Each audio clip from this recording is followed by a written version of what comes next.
The rise of fascism, ideology of the 20th century in the aftermath of World War I, a new and dangerous political force began to emerge from the wreckage of a shattered Europe. The old empires were gone, and in their place, economic instability and political chaos reigned.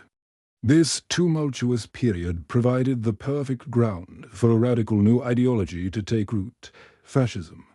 It was a movement that promised national rebirth through order, violence, and the absolute power of a charismatic leader.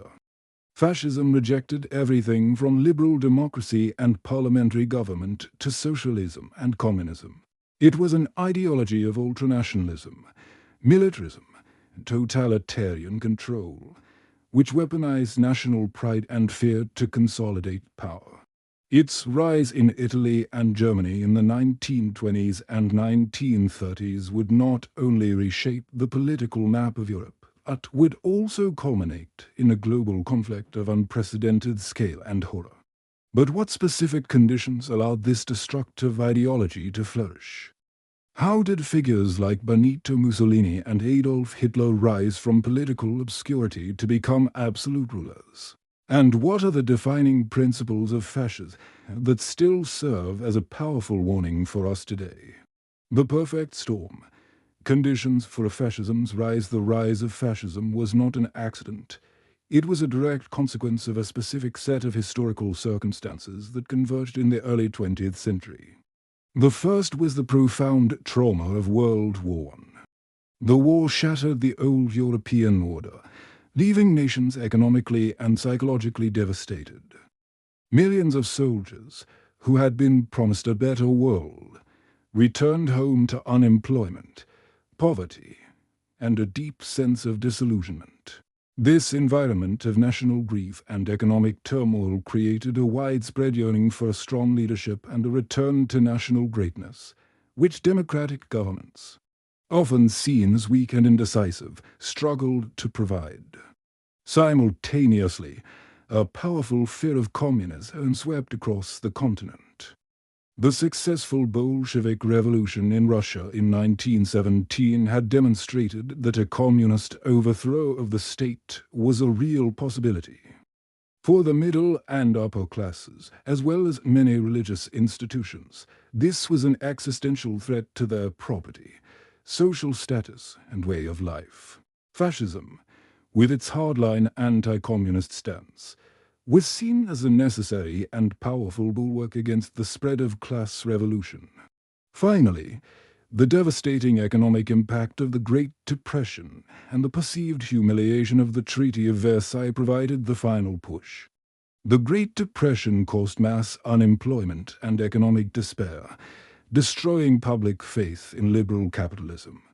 The Treaty of Versailles, which placed the blame for World War I squarely on Germany, and imposed crippling reparations, created a deep sense of national resentment that fascist leaders expertly exploited to promise a glorious future.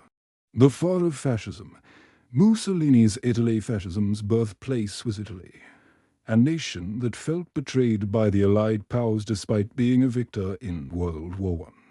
Italy had been promised significant territorial gains in exchange for joining the war, but it received far less than it expected. This mutilated victory fueled nationalist anger and a desire for revenge. Into this climate of chaos and frustration stepped Benito Mussolini. A former socialist and war veteran, Mussolini capitalized on the political instability, founding the Fasci di Combattimento in 1919. This group, which drew its name from the Roman symbol of authority, combined aggressive nationalism with a willingness to use political violence.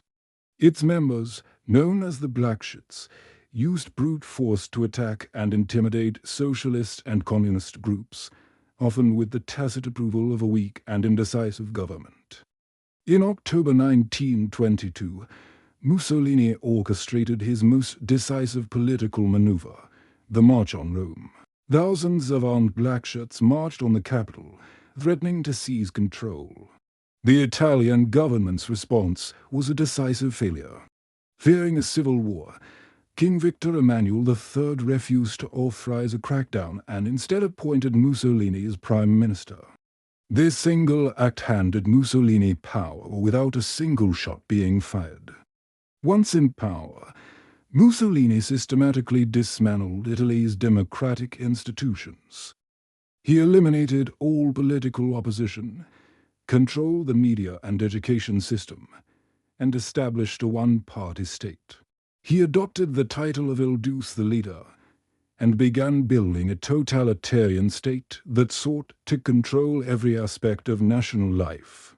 His corporate state model organized workers and employers into state-controlled entities, a supposed solution to class conflict that was ultimately a tool for state control. The ultimate expression, Hitler's Germany, while Italian fascism provided the blueprint. In Germany, the ideology took its most extreme and destructive form, Nazism, or National Socialism. Nazism shared fascism's core tenets of ultranationalism, militarism, and a cult of the leader, but it was distinguished by a fanatical belief in biological racism and anti-Semitism. Like Italy, Germany was reeling from the aftermath of World War I. The punitive Treaty of Versailles was a source of deep national humiliation, and the democratic government of the Weimar Republic struggled to govern a nation gripped by economic hyperinflation and political violence. This was the environment in which a young Adolf Hitler joined a nationalist party that he would soon transform into the National Socialist German Workers' Party Nazis. The party's radical anti-Semitic and ultranationalist message initially remained on the fringes of politics. Hitler's first attempt to seize power, the Behold Putsch of 1923, was a spectacular failure that landed him in jail. However, the Great Depression changed everything. As Germany's economy collapsed and millions became unemployed, the Nazis' promises of a national revival and a scapegoat for Germany's problems, Jews, communists, and the November criminals who signed the Treaty of Versailles resonated with the desperate populace.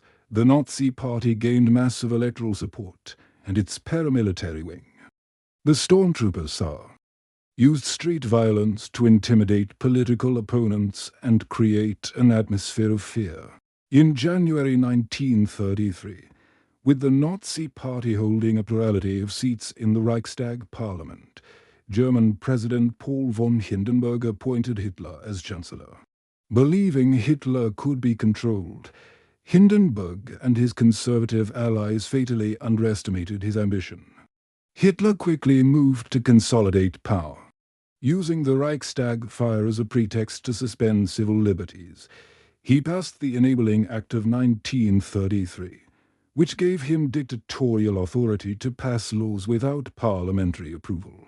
With democracy effectively eliminated, Hitler merged the offices of Chancellor and President, becoming therefore the leader, and Germany was transformed into a totalitarian state built on a foundation of radical racism and a relentless push for territorial expansion and militarization. Fascism beyond Italy and Germany, the fascist model, with its promise of order and national glory, proved influential beyond Italy and Germany. In Spain, the fascist-leaning authoritarian state was established under General Francisco Franco after the brutal Spanish Civil War 1936 to 1939. While not a pure fascist in the same vein as Mussolini or Hitler, Franco's regime shared many of its core authoritarian, ultranationalist, and anti-communist tendencies. In Japan, a militaristic and expansionist government with strong ultranationalist sentiments also shared ideological similarities with fascism, particularly in its reverence for a powerful, centralized state and a leader cult built around the emperor. Other smaller fascist or authoritarian movements gained traction across Eastern Europe, including in Hungary and Romania. The full and enduring legacy. The militaristic and expansionist nature of fascism made global conflict an inevitable outcome. The aggressive actions of Italy and Germany, along with their Axis allies, plunged the world into World War II. The global conflict, with its unprecedented scale of violence and death, was the catastrophic result of fascist ideology put into practice. The defeat of the Axis powers in 1945 marked the military end of the major fascist regimes. Mussolini was executed by partisans, and Hitler committed suicide as his empire crumbled. The world, horrified by the scale of the destruction and the systematic genocide of the Holocaust, was forced to confront the terrible consequences of fascism. The legacy of fascism is a profound and somber warning from history. It demonstrated how extreme nationalism, economic despair, and the erosion of democratic norms can be exploited by a charismatic leader promising a glorious rebirth. While the major fascist states would destroy the core ideas of fascism, authoritarian strongman rule, ultranationalist populism, and the use of political violence continue to resurface in various forms around the world, reminding us of the constant need to protect democracy and human rights.